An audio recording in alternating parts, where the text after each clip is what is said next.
روس کو, چائنا کو. اسرائیل کتنا بھی ظلم کرے, فلسطینیوں کا قتل عام کرے, لیکن اب تک 43 بار اسرائیل کی حمایت میں امریکہ ویٹو کا استعمال کر چکا ہے. وہ جمہوریت کی بات کرتے ہیں, لیکن ہندوستان کی آبادی امریکہ کے مقابلے میں 4 گنا سے بھی زیادہ ہے. لیکن وہ دھمکی دیتے ہیں اگر ان کی بات نہ مانی جائے کہ وہ پابندیاں عائد کریں گے تیسری دنیا کے ممالک پر, ہندوستان پر, پاکستان پر وہ پابندیاں عائد کریں گے. وہ جس طرح سے چاہیں گے اس طرح سے پیٹرول کی قیمت کو طے کریں گے. پیٹرول کس کا وہ چھوڑ دیجئے, لیکن اس کی قیمت کون طے کرے گا؟ امریکہ طے کرے گا. مائنارٹی اور میجارٹی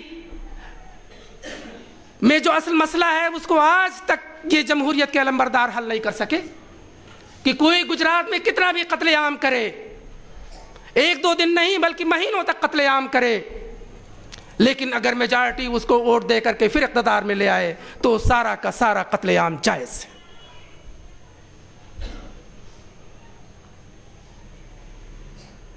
جمہوریت کی جو حقیقت ہے, وہ جمہوریت کے جو دعوے دار ہیں, یہ عالمی سطح سے لے کر کے ملکی اور مقامی سطح تک اس کا آپ اندازہ کر سکتے ہیں, لیکن وہ اپنی کوششوں میں آج بھی مصروف ہیں اور وہ چاہتے ہیں کہ وہ کسی طرح سے وہ انسانوں کا خون بہاتے رہیں, انسانوں کا قتل عام کرتے رہیں اور بڑے بڑے خواب سائنٹیفک سوشلزم کے, ڈیموکریسی کے انسانوں کو دکھاتے رہیں. امریکہ نے کیا کیا عراق میں, لبنان میں, شام میں؟ ڈیپلیٹڈ یورینیم, یعنی یورینیم کی گرد یا یورینیم کی راکھ, یعنی اتنی باریک راکھ کہ وہ اگر انسان اس ماحول میں ہے تو اس کو وہ انہیل ضرور کرے گا, وہ اس کو سانس کے ذریعے اس کے پھیپھڑوں تک اور اس کے دوران خون تک وہ چلا جائے گا. اس کو آپ یہ کہہ سکتے ہیں کہ وہ یورینیم جو ان کا کہنا یہ ہے کہ اس کا استعمال کیا انہوں نے عراق میں, لبنان میں استعمال کیا, شام میں استعمال کیا, اور ایسی ایسی بیماریاں پیدا ہو رہی ہیں, نئی نئی بیماریاں جن کا کوئی علاج نہیں ہے. یہ کون کر رہا ہے؟ یہ جمہوریت کے علمبردار کر رہے ہیں, منیچرڈ یورینیم کا استعمال کر رہے ہیں, اور وہ دھمکی دے رہے ہیں کہ آپ نے قتل عام کیا, آپ نے خون بہایا. سب سے بڑے سفاک وہ ہیں. ان کے انیشیٹو کا اندازہ یہ ہے کہ مرسی کی حکومت کو کیوں ختم کیا گیا. سبھی جانتے ہیں کہ اس سازش میں اسرائیل بھی شریک ہے, امریکہ بھی شریک ہے, اور عرب ممالک کے حکمراں بھی شریک ہیں, نام نہاد مسلم حکمراں بھی شریک ہیں, سارے کے سارے لوگ شریک ہیں. یہ کس طرح سے شریک ہوتے ہیں؟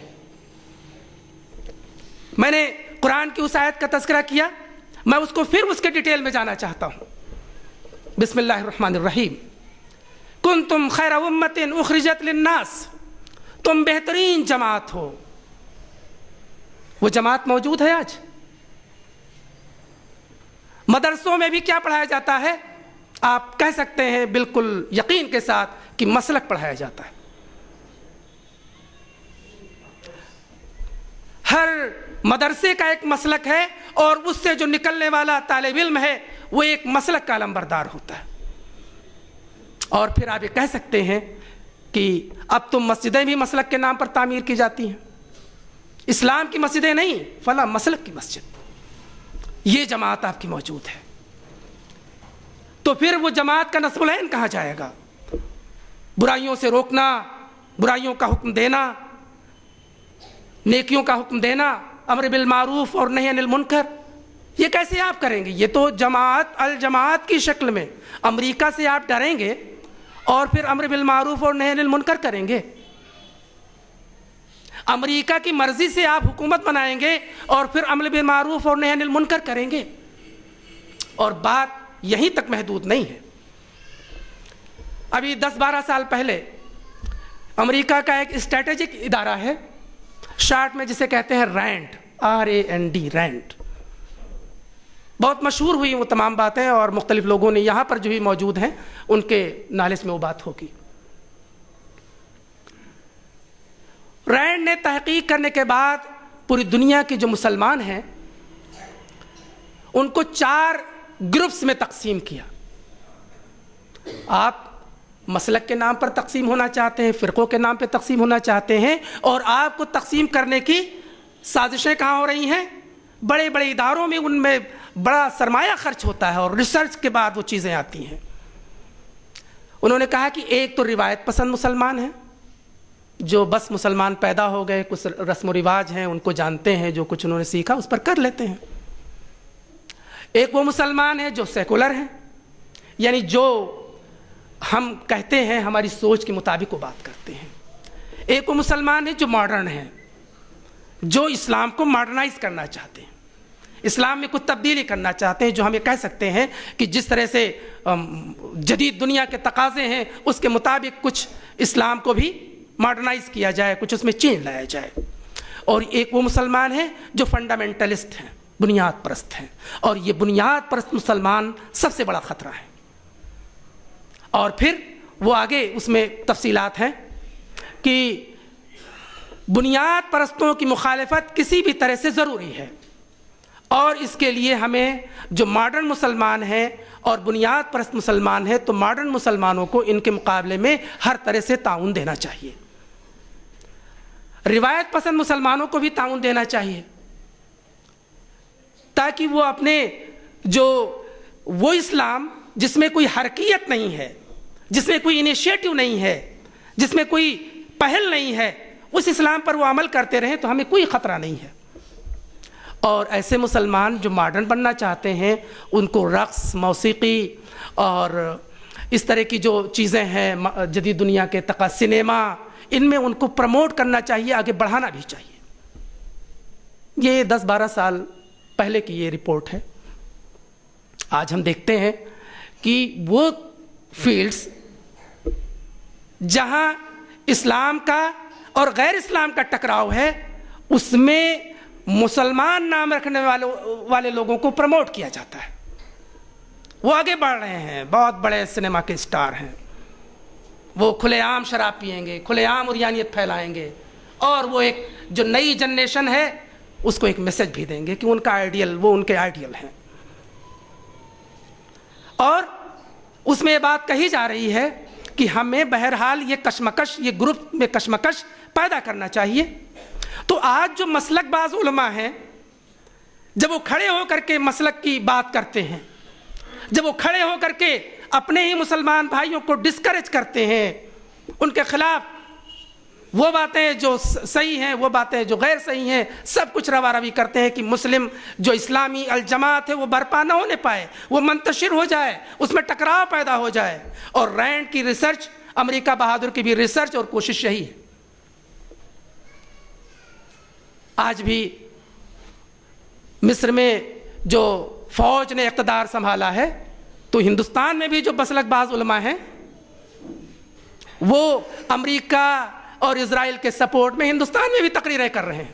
ان کو اسلام نظر نہیں آ رہا ہے، بلکہ وہ تمام چیزیں جو پہلے اس سے سابقہ حکومت میں جو جاری اور ساری تھیں انہی کو جاری اور ساری کرنا چاہتے ہیں، وہی عریانیت، وہی فحاشی، وہی سود، وہی کیپٹلزم، وہی امریکہ کی اجارہ داری، وہ سب کچھ اس کے معاون اور مددگار ہیں۔ تو یہ کتنا بڑا اتحاد ہے، یہ رسمی اتحاد ہے یا غیر رسمی اتحاد ہے، یہ کسی سوچ کے مطابق ہے یا یوں ہی اتحاد ہے، لیکن جو لوگ ریسرچ کرنے والے لوگ ہیں وہ اچھی طرح سے جانتے ہیں کہ اس سے ان کا فائدہ ہو رہا ہے۔ دوسری بات جو میں اس میں ایڈ کرنا چاہتا ہوں وہ یہ ہے کہ بہرحال کیا ہم مسلک کو ختم کر سکتے ہیں، فرقوں کو ختم کر سکتے ہیں؟ نہیں ختم کر سکتے۔ صحابہ کرام رضوان اللہ تعالی علیہم اجمعین کے درمیان اختلاف تھا، لیکن وہ اختلاف ان کے درمیان نعمت تھا، وہ غور و فکر اور علم کا ایک پہلو تھا، وہ اتحاد کا ایک مظہر تھا۔ لیکن وہ یہ جانتے تھے کہ الجماعت کا دائرہ کیا ہے اور مسلک کا دائرہ کیا ہے۔ الجماعت کا دائرہ بہرحال وسیع ہے، اور مسلک کا دائرہ بہت چھوٹا ہے. آپ اپنے مسلک پر اسی طرح سے قائم رہیے جس طرح سے آسمان میں بہت سے سیارے ہیں, وہ اپنے اپنے دائرے میں کل فی فلک یسبحون, سب اپنے اپنے دائرے میں تیر رہے ہیں, لیکن کوئی کسی سے ٹکراتا نہیں ہے, لیکن سب آسمان کی ایک فضا کو قائم کیے ہوئے ہیں. لیکن ایک اور سوال میں آپ کے سامنے رکھنا چاہتا ہوں, اس کا ذمہ دار کون ہے؟ عوام ہیں یا خواص؟ عوام کو کیا پتا؟ اور